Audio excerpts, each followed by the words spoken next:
Bienvenue dans cette nouvelle vidéo sur comment ne pas abandonner après un échec. Tu es dans une situation où tu t'es donné à fond, tu as mis tout ton cœur, toute ton énergie, mais ça n'a pas marché. Ça fait mal, hein? Mais crois-moi, je comprends. L'échec là, c'est pas facile à gérer au fait. Mais tu sais quoi? Aujourd'hui là, on va parler de comment tu peux transformer cet échec là en une force. Parce que crois-moi, un échec ne te définit pas. Ne définit pas qui tu es. C'est juste une étape dans ton parcours, en fait.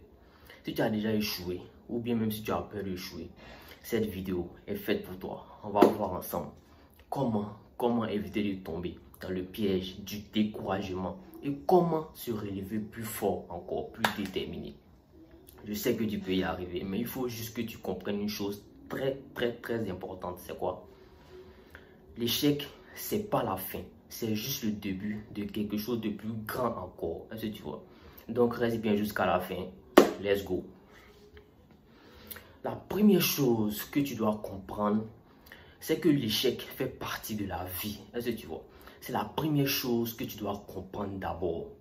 C'est que l'échec fait partie de la vie. C'est normal d'échouer, tout à fait normal. Personne ne réussit tout du premier coup. Est-ce que tu vois? Et ceux qui te font croire le contraire là, ils sont en train de te blaguer, ils te mentent au fait. Regarde autour de toi. Les personnes qui ont réussi aujourd'hui là, elles ont traversé des échecs. Elles ont échoué à un moment donné de leur vie. Que ce soit Steve Jobs, Albert Einstein, Michael Jordan. Tous ces grands là, ils ont échoué à un moment donné de leur vie. Est-ce que tu vois? Et toi aussi, tu vas échouer. Sois-en certain, tu vas échouer.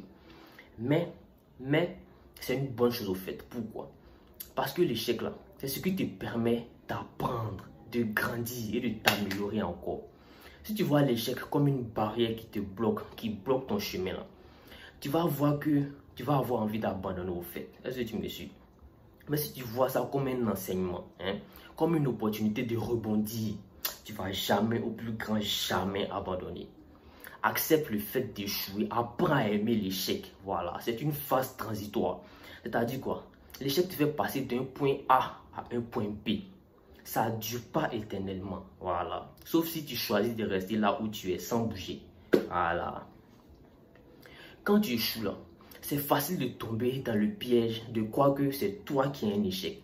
Mais c'est pas vrai en fait. C'est tout archi faux. Voilà. L'échec ne te définit pas. Tu n'es pas un échec. En tant qu'individu là, tu es bien plus qu'à. Toi que tu me regardes là, tu es bien plus que ça. Le problème, c'est qu'on a tendance à se juger sévèrement dès qu'on tombe. Voilà. On se dit que je ne suis pas capable, je ne vaux rien, je suis nul. Mais ça, c'est une grande erreur, une erreur très fatale. C'est une pensée qui te garde prisonnier dans la peur et dans la honte. Est-ce que tu vois? Au lieu de ça, il faut changer de perspective au fait. L'échec là, ce n'est qu'un moyen de t'améliorer, de t'adapter, d'ajuster ta méthode et de revenir plus fort. Est-ce que tu vois? Ça, c'est la première mentalité de ceux qui réussissent au fait. Ils échouent, mais ils ne se laissent pas décourager par leur échec au fait. Est-ce que tu vois? Ils utilisent chaque échec comme un moyen de grandir encore, d'aller plus loin. Est-ce que tu vois? Une autre clé pour ne pas abandonner, c'est de se souvenir de ses réussites passées au fait. Tu te souviens de ce moment où tu as réussi quelque chose de difficile. Peut-être que c'était un examen que tu passais. Voilà, tu pensais que tu allais échouer, mais tu as réussi ça. Ou bien un projet que tu pensais vraiment impossible, mais ça a marché. Chaque fois que tu échoues là, pense à ces moments-là au fait. Si tu as réussi une fois, tu peux réussir encore. Voilà, c'est comme ça que tu dois penser. Le problème, c'est que quand on échoue là, on oublie parfois combien on est capable de faire plusieurs choses. On oublie toutes les fois où on a surmonté des obstacles, des défis, voilà. Où on a fait face à des défis, où on a fait face à des défis qu'on a fini par les dépasser. Tu as déjà réussi, donc tu peux recommencer à réussir encore et encore à nouveau. Voilà. C'est juste une question de persévérance au fait. Voilà. Il ne faut pas laisser l'échec t'amener à oublier ton potentiel. Tu as un grand potentiel en toi. Tu es un champion. Quand tu échoues là, il est essentiel de se fixer de nouveaux objectifs. Je dis bien de nouveaux objectifs.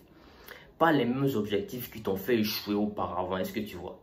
Des objectifs qui t'ont fait échouer sans changement là. Tu laisses ça. Réponds un moment, réfléchis à ce qui n'a pas marché. Et ajuste tes objectifs en conséquence. Voilà. Parfois, là, on veut aller trop vite. On veut tout en même temps, tout de suite là. Et c'est là qu'on se plante au fait. Est-ce que tu vois? Il faut te fixer des objectifs plus petits, plus réalisables au fait. Parce qu'en atteignant ces petits objectifs-là, tu vas te donner encore le courage de poursuivre encore et encore et encore et encore. Est-ce que tu vois? Ok. C'est comme ça que tu construis ta résilience au fait. Si tu arrives à casser tes petits objectifs en de petites étapes, tu vas voir que chaque petite victoire te donne la motivation pour continuer d'aller de l'avant. Voilà. L'une des plus grandes clés pour ne pas abandonner après un échec, là, vous savez c'est quoi? C'est l'art de se relever encore. Ce n'est pas l'échec qui compte, mais c'est ce que tu vas faire après avoir échoué. Après l'échec, qu'est-ce que tu vas faire? La vraie force, c'est la persévérance. Si tu te relèves après chaque chute, tu finiras par atteindre ton objectif. Il n'y a rien à dire, tu vas y arriver. Même si ça prend du temps, tu vois, tout le monde tombe. Voilà. Mais seul celui qui se relève et continue à avancer encore et encore, c'est celui-là qui gagne à la fin. Ce qui fait la différence, ce n'est pas celui qui échoue le moins, mais c'est celui qui est prêt à se relever encore et encore. Voilà. À apprendre de ses erreurs et à continuer à avancer malgré tout. L'échec là, c'est une occasion de renforcer ton mental au fait. De faire preuve de discipline, surtout la discipline et de détermination. N'aie pas peur de tomber. Mais si c'est toi avoir peur de quoi? Tu dois avoir peur de rester au sol. Parfois, quand tu es seul là, avec ton échec, tu as besoin de quelqu'un pour te guider au fait. Quelqu'un qui a traversé les mêmes épreuves que toi. Un mentor, un coach même, ou bien des personnes inspirantes au fait que tu suis, peuvent t'apporter le soutien dont tu as réellement besoin. Est-ce que tu vois? Parfois, là, il suffit d'entendre une personne qui a vécu la même chose que toi et qui a réussi à s'en sortir. Ça t'aide à comprendre que c'est pas la fin du monde. Est-ce que tu vois? Que tu n'es pas seul dans ce combat-là. Un mentor peut t'apporter des conseils, mais il peut aussi te rappeler que l'échec, là, ce n'est pas une fatalité. Mais l'échec, là, c'est une occasion encore d'apprendre et de progresser. Est-ce que tu vois? Voilà. Tu sais maintenant ce qu'il faut faire pour ne pas abandonner après un échec. Qu'est-ce que tu vois? Accepte maintenant l'échec. Ne laisse pas ton échec te définir. Rappelle-toi de tes réussites passées et fixe-toi des objectifs réalistes. Mais surtout, rappelle-toi que la clé de la réussite, c'est la persévérance. Les échecs sont des tremplins, ce ne sont pas des murs au fait. Et plus tu seras prêt à te relever et à persévérer, plus tu vas t'approcher de ton but final au fait. Ne lâche rien, continue d'avancer. Si cette vidéo t'a aidé, n'hésite pas à liker, à t'abonner et à partager avec quelqu'un qui en a vraiment besoin. Voilà. À très bientôt.